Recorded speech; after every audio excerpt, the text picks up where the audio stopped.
first I gotta start. What was it like getting hung off the side of a building by Melissa McCarthy and Sandra Bullock? All the blood rushed to my head. Okay, and did that make you more into the scene? It was it kind of Nah, it felt real because I don't like heights. I don't like being in the air. You know, even when I fly, I don't look outside. I keep my window down. So, being upside down from a balcony, hanging about what 200 feet, that's not what it is. That's not yeah. something that you would want in life. You know. But nah, it was cool though. It was something that I've never done before. And I was willing to take the challenge. Well, you suffered for your art, and we're all better for it. Yeah, yeah, yeah, yeah. I believe in that.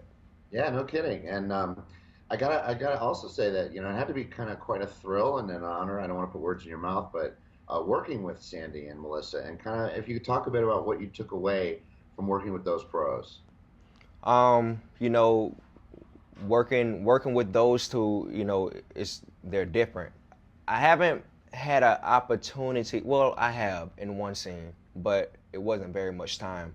When I was working with Sandra, you know, it was times when she would pull me to the side and she would give me little hints and tools, and she told me it was a secret and I can't tell it. So she would pull me to the side every now and then, and she would tell me, "Hey, do this, do that, or you should do this." And I've never had an acting coach before, so just getting advice from her is something that I can always remember for the rest of my life. Yeah. And around Melissa, you know, Melissa, one thing about her, instead of just being an actor, she taught me that I can take whatever I'm doing on the screen and sharpen up my stand-up skills because she's so good at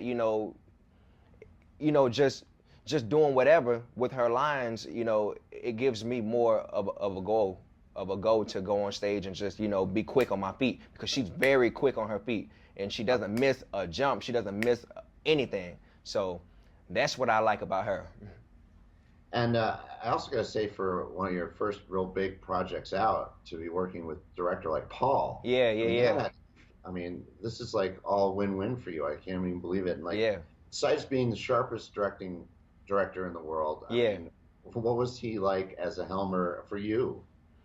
He was very open. He was very free. He wasn't too strict, but the main thing that he wanted you to do was do you. Do what he hired you to do, and bring that character to life. And you just doing that. And if you apply that, you were on his good side, pretty much.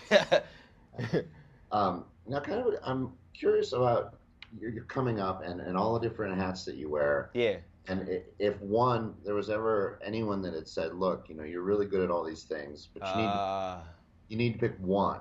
Was there ever anyone like that? And also, I think we live in a time when it's okay for people to do yeah. everything they're passionate about. So how did all these, uh, gifts come together and you just being able to challenge them all? You know,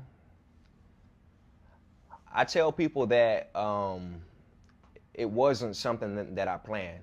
You know, it was something that I would literally wake up day by day. Like I say, I did poetry. Didn't know I wanted to do poetry. I got into YouTube. I didn't know they told me I was funny. I've always been funny. And then next thing you know, I did stand up comedy. I won $500 first time doing stand up. I didn't know that I was going to do stand up and become a comedian. So and then it forced me to, when they told me to come to Hollywood and do my own stuff, I was forced to budget my own stuff, do my own short film, and I end up writing, and then I end up producing, and I can already edit. So these things just came to me, and I always told myself, when you learn a little bit about everything, that's when you become, something great, and that's why it wasn't something that I planned. It just came, and I don't know which one I want to pick. But if I had to pick, I would be a writer. Oh, yeah. A writer, Well, because writing words are powerful, and at the end of the day, when you die, that's all you have. and I don't think you'll have to choose. I really don't. I Oh think no, that, no, no, no. but I think that it's, and do you have inspirations, comedy inspirations, writing inspirations? I mean, Oh yeah, yeah, yeah. who gets your juices going? You mean as far as like comedians or Comedians, writers, I mean, anybody that's kind of working their art. I'm inspired by Chris Rock and Dave Chappelle's writing abilities. I'm Oh, inspired so by them, and I'm inspired by Will Smith. uh, So yeah.